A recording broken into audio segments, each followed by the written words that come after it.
So I've been doing digital art for around 3-ish years, having started around the end of 2020. And while still fresh-ish into the new year, I thought it might seem appropriate to look back on my art from 2023. And we won't be going through that many pieces, but we'll take a look at some of the important ones and talk about the progress that I've made and see what I've improved on throughout the year. So with that out of the way, let's get started. So we're going to start by comparing two pieces that I did last year. One at the end of January and one at the end of November. Now, both of these pieces share all the artistic aspects I focused on improving on in 2023. Those things being lighting, backgrounds, color, and hair structure.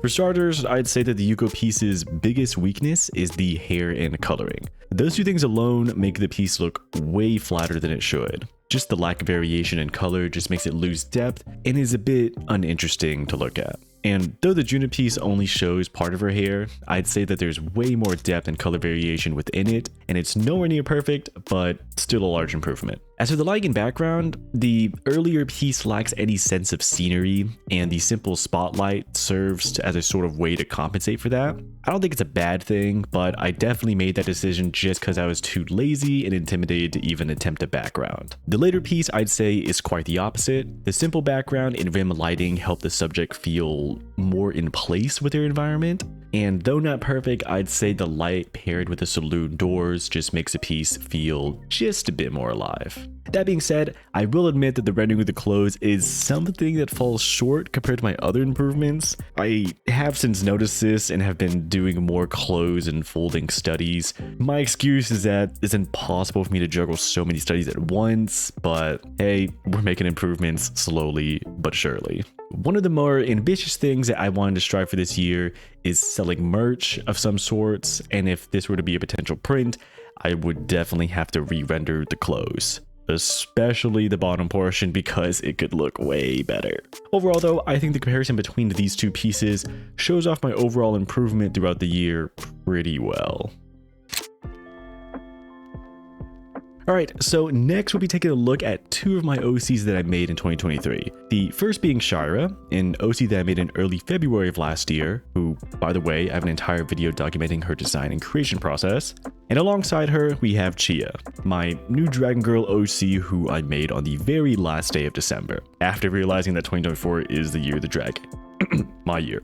Also, definitely not an OC that I am down horrendous for or anything. Now, both OCs obviously have themes to them, but nothing more than just me being inspired by Pinterest and throwing shit I thought looked cool or good on them, really. What we're really focusing on here is the design process, as well as the time it took to do both of these. Now, I'll be real, I don't remember the exact time it took to create Shira. Maybe I say it in that video, but it definitely took multiple sittings, plus her design was already in my head for a hot minute. I still like her design though, but I think the takeaway from looking at this is the line work and quality of the piece itself. And I mean, both of these are not final or finished pieces. They're definitely somewhere in between that and a sketch. However, Shira is most definitely much more rough compared to Chia. And I actually designed Chia and made this piece in about 3-ish hours, which is extremely impressive whenever it comes to my own standards. And I'll be real, I love everything about this character. The design is simple enough, yet not too boring for my own taste. The tail, the horns, the lewd yet cool outfit, and bad bitch vibe she gives off is something I fuck with heavy. Overall, I think the design as well as the process behind the making of Chia was just a much more fluid experience, mainly because my entire workflow and behind the scenes stuff I do has improved vastly throughout this year alone. I just feel much more efficient in every aspect of the creation process. Alright, for the last comparison, I think it's only appropriate to show some lewd art because 2023 is also the year that I dove pretty deep into that, and I'd say that the piece that really started off the lewd art journey for me is the Kaukini Juna piece I did back in mid-July. Now, just to quickly preface this, I actually was conflicted between putting this on her normal art hashtag at the time because I was proud of it, but I also didn't want to make her uncomfortable. you know, that is the last thing I would ever want to happen. But she's assured me multiple times that she just gets it because, you know, she's an artist herself, and I don't see her in that way. I just wanted to clarify that I draw lewder art of Juna, but I try to keep it tasteful because to me, it's just art. Anyways, here is another lewd piece of her that I did in early October. I won't bore you with the backstory of this piece, but I just really enjoyed making this one. Pointiness aside, this low angle pose was super fun to draw, and I need to do it more often. I think the biggest strengths of the Kaokini piece is the background, skin rendering, and colors in general. Just the vibrancy of it all makes the piece feel a bit more alive, I think. And the weaker parts, I would say, would still be the hair. The overall structure of the hair, I think, is getting better at this time, but the smaller details just don't feel as hair-like. I will say I like the touch of the blurry leaves in the foreground as well. It just gives the piece a bit more depth. And when compared to the later bikini piece, I'd say that my rendering just overall has improved. For reasons, the bikini and the pose were the main focus of the piece, so the background is kept very, very simple, though I still try to create a sense of perspective with the clouds being slightly curved.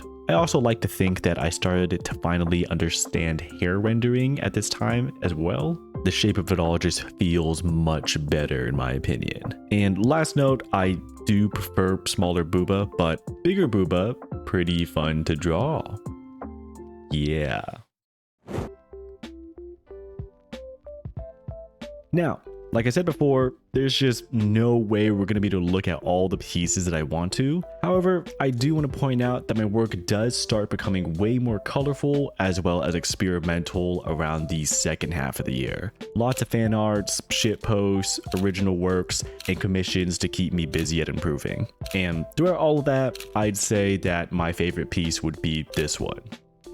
For those who may not know, this is my birthday fan art of one of my VTuber Oshis, Juna Unagi. Like all my older pieces, I would change a lot nowadays, but given the circumstances of the time, I'd say I did a pretty good job under the pressure that I was. Yes, I procrastinated this and did not start working or even thinking about the piece 3.5-ish days before her birthday.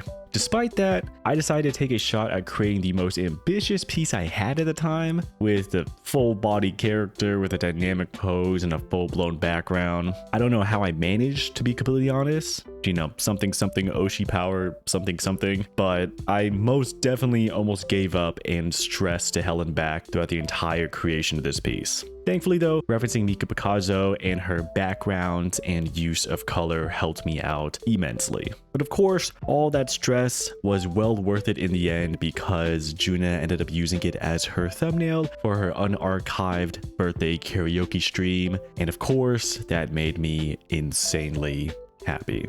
That's all I'll say about that piece for today though. I've yapped enough about this in another Draw Me video on this channel, and well, that pretty much concludes all I want to say about my art in 2023.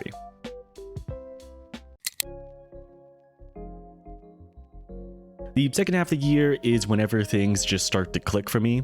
You know, my workflow just started to feel super good and efficient. I started being more experimental and started to really understand how I learn whenever it comes to art. I ended up making a lot of art that I'm proud of, meme art, cursed art and all. Even started opening up commissions, and I'll be opening them back up soon. Whenever this video goes up, they might already be open. But yeah, to end this off, I just want to thank everyone for being so supportive of all of my work. I don't know if I say it enough, but seeing my art being used, you know, by my Oshis for their profile pictures, schedule art, thumbnails, it always puts a stupidly fat grin on my face. I mean, I make the fan art because I want to get better at art and also to show support for them. And even people within the communities that I'm part of, you know, seeing y'all use my art whenever it comes to memes, reaction images, or even turning my silly cursed art into Discord emotes is just so surreal to me. I'll never be able to say enough thank yous to show how truly grateful I am, but thank you because it's thanks to my Oshis and everyone else who supports me that I'm able to continuously grow and get better at what I love to do. But yep, that's it for my 2023 art summary. We are nowhere close to slowing down. Like I said before, 2024 is my year of the dragon, and we've been starting off pretty strong, I'd say. You know, there's a lot of ambitious things I want to do this year, but we're gonna fucking do it. The next bigger video is going to be an entire workflow from like, you know, start to finish my digital art process. So look out for that whenever it comes out. There's probably going to be a few more videos in between that because that's more of a bigger one. But yeah, that's it for me. Thank you for watching, and I will see y'all in the next one. See ya.